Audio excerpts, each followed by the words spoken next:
Georgetown to atone for its role in slavery.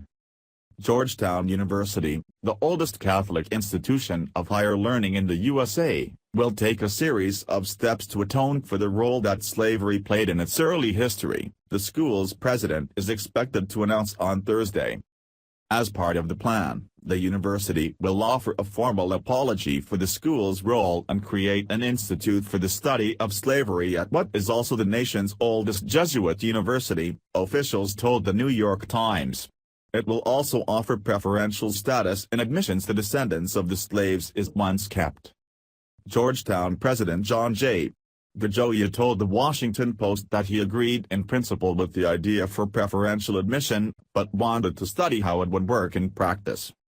Georgetown will also erect a public memorial to the slaves whose labor benefited it, the Times reported. Over the past several years, university officials at Georgetown have openly spoken about the role that slaves played in keeping it afloat in its early years. We want to embrace them as members of our family, DeGioia told the Post.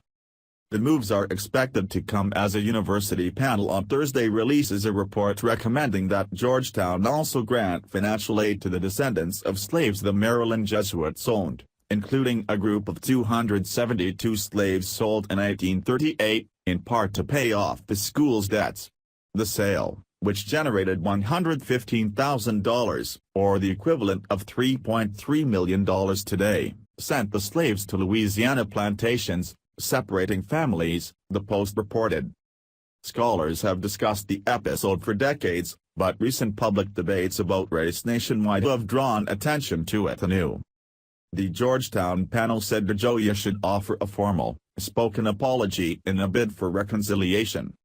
Over the past few years, several top universities, including Harvard, Brown and the University of Virginia, have come to terms with their role in the slave trade in the 18th and 19th centuries.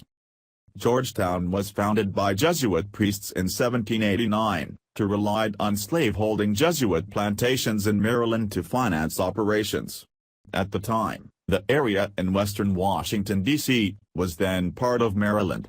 The Society of Jesus had actually opened its first school in southern Maryland in 1640, nearly 150 years earlier.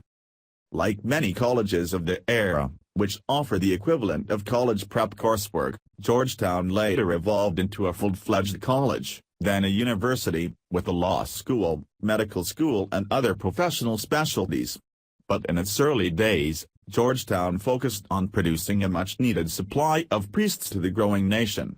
While it didn't train them specifically for the priesthood, it prepared them for seminary. DeGioia, who assembled the working group last September, said on Wednesday that the USA is still coping with our failure to address the original evil of slavery. Follow Greg Topo on Twitter, @Topo.